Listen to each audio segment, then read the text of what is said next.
the feast of the Lord these 2 days here in Karnataka. దేవుని యొక్క పరిచయలో ఉన్నటువంటి మనము ఈ రీతిగా 2 దినములు పరిచయ కొరకై దేవుని యొక్క పాదముల చెంత మరి ఈ స్థలంలో మరి కూడి రావడానికి మరి భావించిన సమయాన్ని బట్టి ఎంతో సంతోషిస్తున్నాం. Personally, I praise God for the blessing He has given me because of your valuable fellowship. మీ యొక్క వారి ఎంతో విలువైనటువంటి సహవాసాన్ని బట్టి కూడా నేనెంతో ప్రభువుని స్తుతిస్తున్నాను. And also, in the coming days, may the Lord help us to pray for one another, stand together. The whole state of Karnataka may have the open door to preach the gospel and for the establishment of the Lord's word. రాబోయేటువంటి దినముల్లో కూడా ఈ రీతిగా కర్ణాటక రాష్ట్రంలో ఉన్నటువంటి మనము ఒకరి నిమిత్తమై ఒకరు ప్రార్థించి ఒకరి నిమిత్తమై ఒకరు సహవాసం కలిగి ఆ రీతిగా తెరవబడిన ఆకాశం ప్రభువుని దయచేసి మరి సువార్తకై ద్వారములు తెరవబడినట్లుగా ప్రార్థిద్దాం. As you know, we spend time in the Lord's presence, short time worshiping the Lord. మరి మీరు ఎరిగినట్లుగా కొంత సమయము ప్రభువును ఆరాధించడంలో మనం సమయం గడుపుతాం. We are turning to the book of Isaiah. యెషయా గ్రంథము And chapter 41, please. 41వ అధ్యాయము. Book of Isaiah, 41st chapter. యెషయా గ్రంథము 41వ అధ్యాయము. Reading from verse 10 to verse 19. 10 నుండి 19 వరకు మనం చదువుకుంటాం. Book of Isaiah and 41st chapter, starting at 10th verse up to 19th verse. We are reading responsibly and prayerfully, please. యెషయా గ్రంథము 41వ అధ్యాయము 10వ వచనం నుండి 19వ వచనం వరకు మనం మార్చి చదువుకుంటాం. భూదిగంతముల నుండి నేను పట్టుకుని దాని పనుల నుండి పిలుచుకుని వాడా, నీవు నా దాసుడనియు నేను నిన్ను ఉపేక్షింపగా ఏర్పరచుకుంటున్ననియు నేను నీతో చెప్పి ఉన్నాను, నీకు తోడై ఉన్నాను, నేను నీ దేవుడై ఉన్నాను, దిగులు పడకము, నేను నిన్ను బలపరుతును, నీకు సహాయం చేయవాడు నేనే, నీతిని నా దక్షిణ హస్తంతో నేను ఆదుకొందును,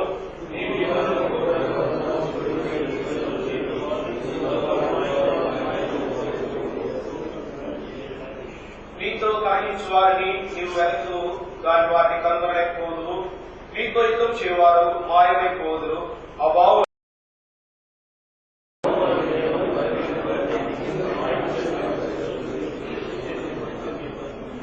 పురుగు వంటి ఆత్మము స్వల్ప జనము ఇశ్రాయేలు భయపడకుడి, నేను నీకు సహాయం చేయుచున్నాను అని యెహోవా సెలవిస్తున్నాడు. నీ విమోచకుడు ఇశ్రాయేలు పరిశుద్ధ దేవుడే.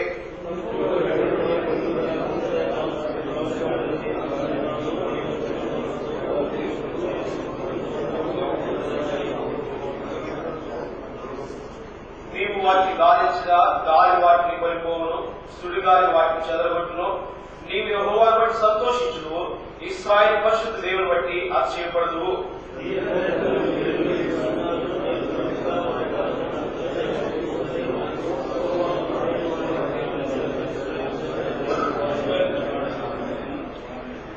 జనులు చూచి యెహోవా హస్తము ఈ కార్యం చేసినయు ఇశ్రాయేలు పరిశుద్ధ దేవుడిని కలుగజేసినయు తెలుసుకొని మనస్కరించి స్పష్టంగా గ్రహించినట్లు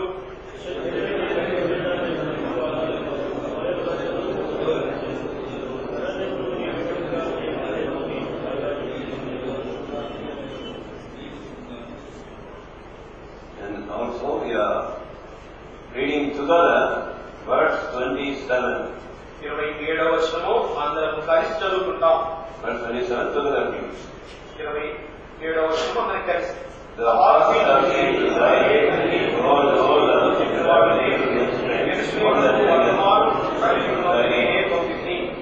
share with the Lord by His grace. ప్రార్థన చేస్తుంటాం. Our loving and living Heavenly Father, in the exalted name of Lord Jesus Christ, which is above every name, unite our hearts in Thy holy presence here in Gadak with worship, thanksgiving and adoration. ప్రేమలు మా ప్రియ ప్రభువు తండ్రి, మరోసారి మరి అత్యంత హెచ్చించబడినటువంటి ప్రభువైన యేసుక్రీస్తు వారి నామములో మిమ్మల్ని స్తుతిస్తూ ఆరాధిస్తూ మా హృదయాన్ని త్యాగపరచుచు మీ సన్నిధిలో సాగిపడుతున్నాం. A miniature Bible or a small Bible.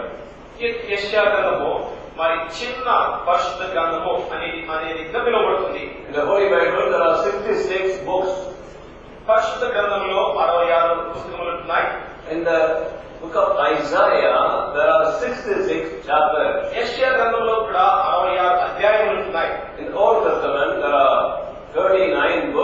the New Testament 27. పాత నిబంధనలో 39 పుస్తకములు, క్రొత్త నిబంధనలో 27 పుస్తకములు కూడా ఉంటున్నాయి. So the first 39 chapters of the book of Isaiah is similar to the books in the Old Testament. యెషయా గ్రంథంలో ఉన్నటువంటి పాత నిబంధనలో ఉన్నటువంటి మొదటి 39 పుస్తకములకు సరిపడినవిగా ఉంటున్నాయి. Speaking about the righteousness of the Lord, justice of the Lord. ప్రభువైన యేసు దేవుని యొక్క నీతిని గురించి, దేవుని యొక్క న్యాయం గురించి అని మాట్లాడుతుంది.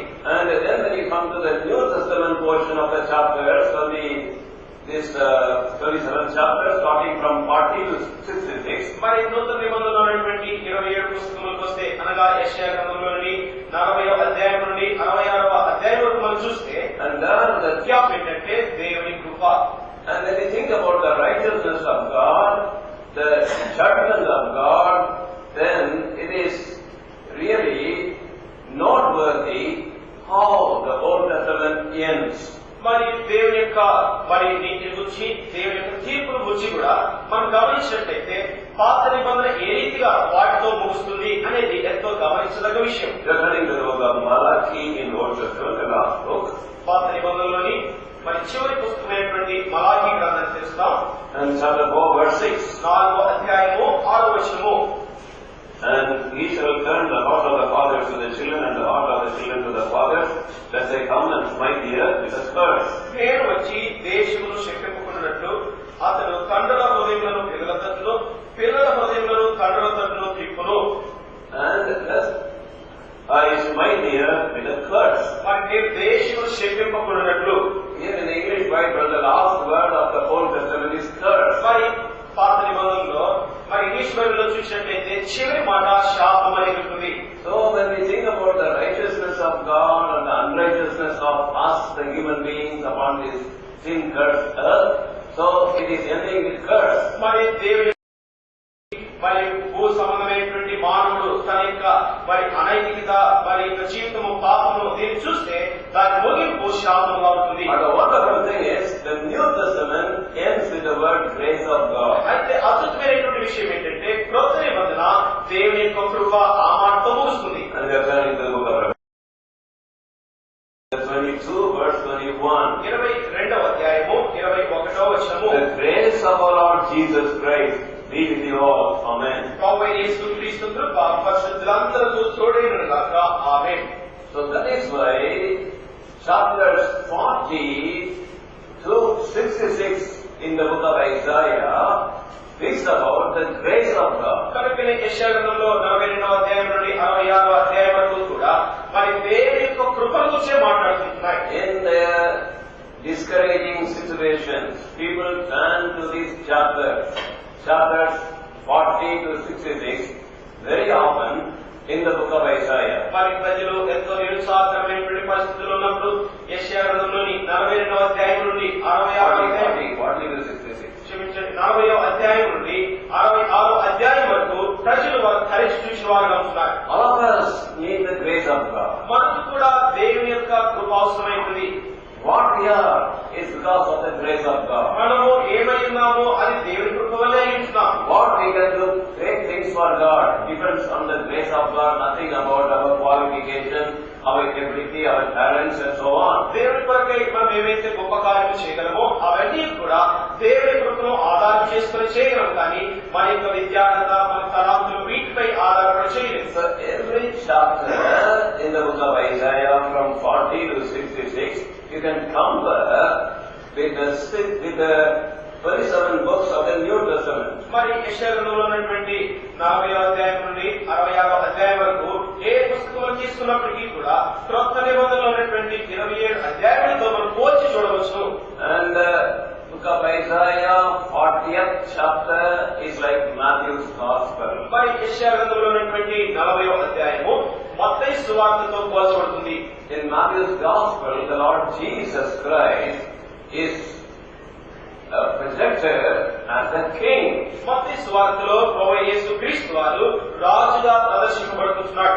And in Mark's Gospel as a suffering servant. మరి మార్కు సువార్తలో శ్రమపడుచున్నటువంటి సేవకులుగా మరి ప్రదర్శించబడుతున్నాడు. Because of the suffering of our Lord Jesus Christ, we enjoy the blessing of God. మన ప్రభువైన యేసుక్రీస్తు వారు ఆయన శ్రమపడిన కారణాన్ని బట్టి నీవు నేను అనుభవించగలుగుతున్నాం. Book of Isaiah 53 and verses 4 and 5. మరి యెషయా గ్రంథము 53వ అధ్యాయము 4-5 వచనాలు. On the cross, Lord Jesus Christ took our sorrows, our sicknesses and our sins. ఆయన శిలువ మీద మన యొక్క దుఃఖమును, మన యొక్క వేదనలు, మన యొక్క శ్రమను, మన యొక్క పాపమును ఆయన తీసుకొని ఉంటున్నాడు. Same thing we find in the book of Matthew's Gospel, chapter 8 and verse 17. మత్తయి సువార్త 8వ అధ్యాయము 17వ వచనంలో అదే విషయాన్ని మనం చూస్తున్నాం. Matthew 8:17 we want to read. రండి మత్తయి సువార్త 8వ అధ్యాయము 17వ వచనము. And the Lord in His grace took upon Himself all our weaknesses and all our infirmities so that we may enjoy the grace of God. ఏ రీతిగా దేవుడు ఆయన కృపను బట్టి మన యొక్క రోగములు, మన వ్యసనములు ఆయన భరించినాడు. తద్వారా ఏ రీతిగా ఆయన యొక్క కృపను మనం అనుభవించగలమో ఈ రీతిగా దీన్ని ఇక్కడ చూడవచ్చు. That it might be fulfilled. We are reading Matthew 8:17. మత్తయి సువార్త 8:17 చదువుకుంటున్నాం. That it might be fulfilled. It was spoken by Isaiah the prophet saying, Himself bear our sicknesses. అందువలన ఆయన మన బలహీనతను వహించుకొని మన రోగములను భరించని ప్రవక్త యెషయా ద్వారా చెప్ప.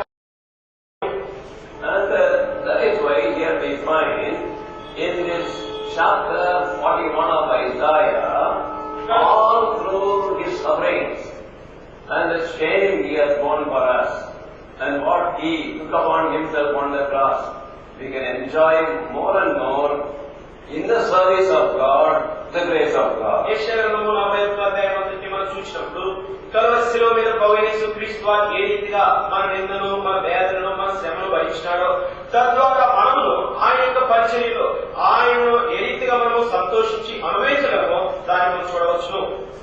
And wherever here we find that in this chapter 41, not only about His sufferings we find, this Lord Jesus Christ also died, rose again, and today He is living. యెషయా గ్రంథము 41వ అధ్యాయం మనం చూసినప్పుడు ఆయన ఏ రీతిగా మన శ్రమలు అనుభవించాడు, ఏ రీతిగా మన రోగులను భరించినాడో దాన్ని మాత్రమే కాదు, కానీ ఏ రీతిగా ఆయన సమాధి చేయబడి తిరిగి లేచినాడు, ఏ రీతిగా మన కొరకే ఆయన నేడు జీవిస్తున్నాడు, ఆ విషయం కూడా చూడవచ్చు. And He is also with us. మరియు ఆయన మనతో ఉన్నాడు. And that is very important. అది చాలా ప్రాముఖ్యమే. Lord Jesus Christ is with us. ప్రభువైన యేసుక్రీస్తు వారు మనతో ఉన్నాడు. In the service of the Lord, we are not alone.